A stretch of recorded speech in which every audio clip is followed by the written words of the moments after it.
Welcome to another mega exciting 5-minute auto pairing. So let's see.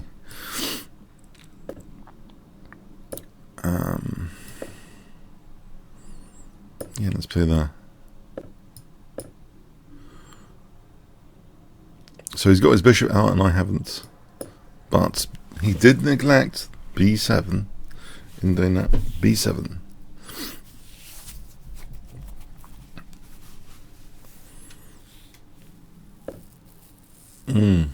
Some light square weaknesses.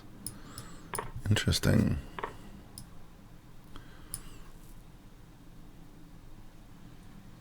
Check.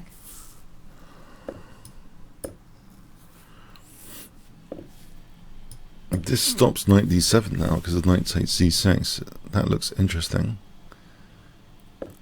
Yeah, I guess he can do that. If I took, I mean, if I let him take.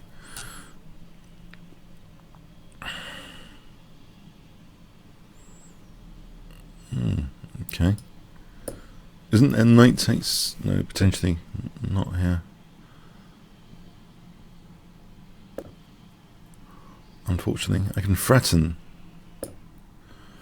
Here, knight takes, maybe, unless there's, I thought d5 was a bit vulnerable. If I just take, can I not just win c4 here?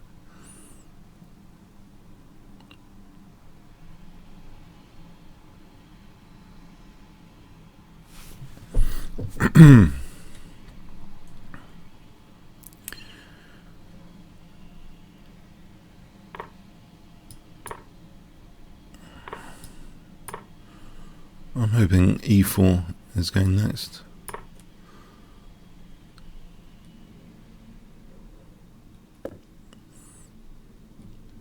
Now it's a bit tricky. What about b3 to avoid any tactic? It gives me a tempo here potentially.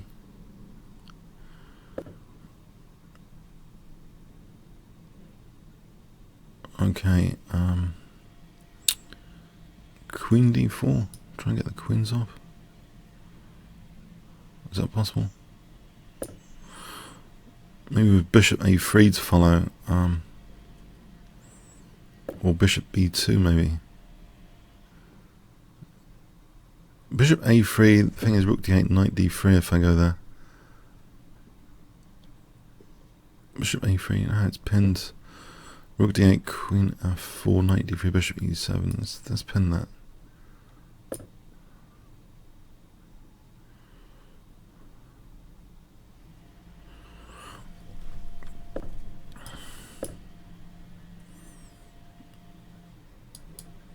Although my e5 pawn does seem vulnerable, so knight d3 is coming up. Can I prepare with f4, f5, f6, f4? That knight's a pain. Okay. What about bishop d6 if he's not careful?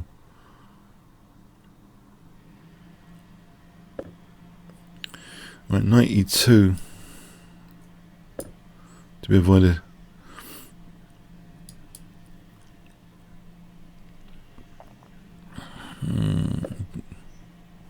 E4 hits the rook. Rook a2 after. What about bishop b4 here? There's rook a2. Might be worth doing.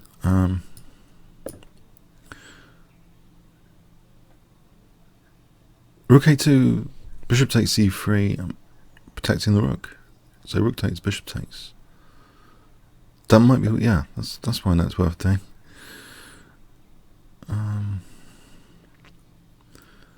I keep an eye on his back row here.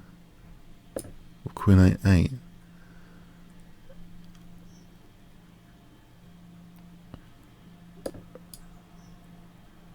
And this knight seems slightly stranded. Time to get rid of it.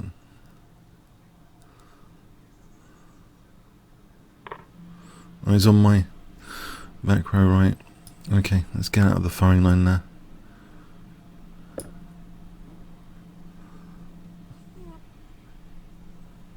So I've lost the pawn back. But I get a bit of activity here with rook d7. He hasn't got rook c1 yet. A threat, finally. I think. Not entirely easy to parry. Rook effect I take.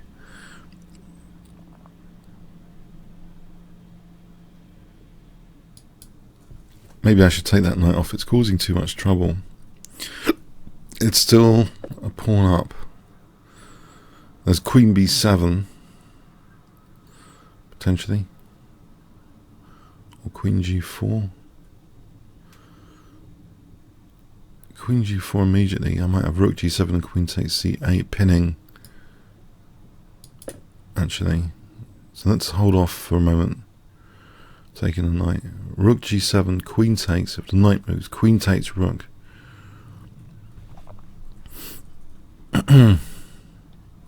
If queen g5, rook g7, I think it's possible.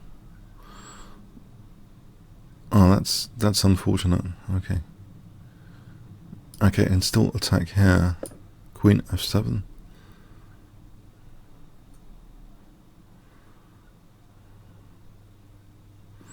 Now, if queen e6, rook e7 for rook e8, that starts to get a bit more dangerous. If queen g6 there.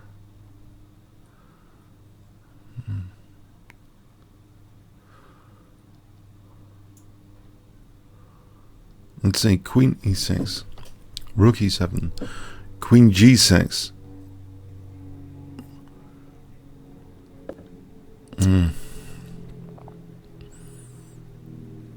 Okay.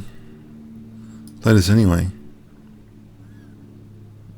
If he plays g6, my rook's still protected. No, g6, queen takes h7. So I might be threatening rook e8 now. Check.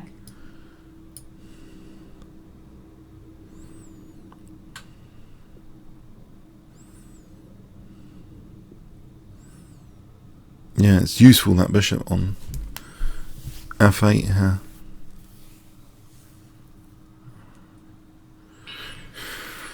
Yep.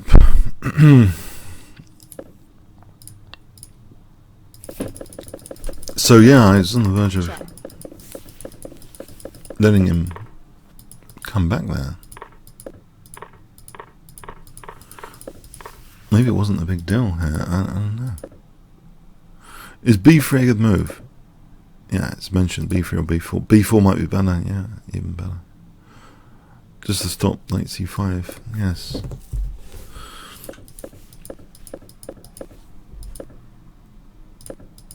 Should have been smoother, as Maurice Ashley says to Magnus Carlsen after Magnus is winning all his games. Could have been smoother. This could have been smoother though. This was a rough ride now. I lost the pawn back. Queen e4. It seems to be he slipped back in a terminal position. What? Queen f6 needed. Blunder, it seems. Queen b7 crushing. I didn't consider it. Or did I? It hits c8 and g7. It is winning immediately. Yeah. Should have considered it.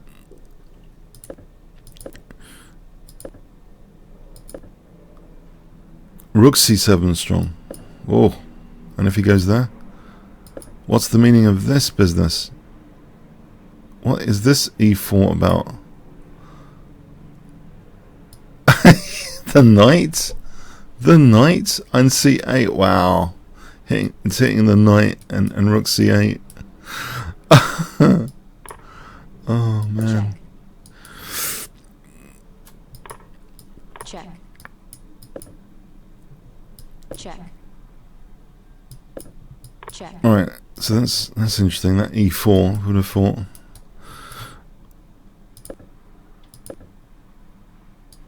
Yeah, Check. that's the final blunder. Okay, he's okay there. Alright, bit lucky then. Comments, questions, like, shares, appreciated. Thanks so much.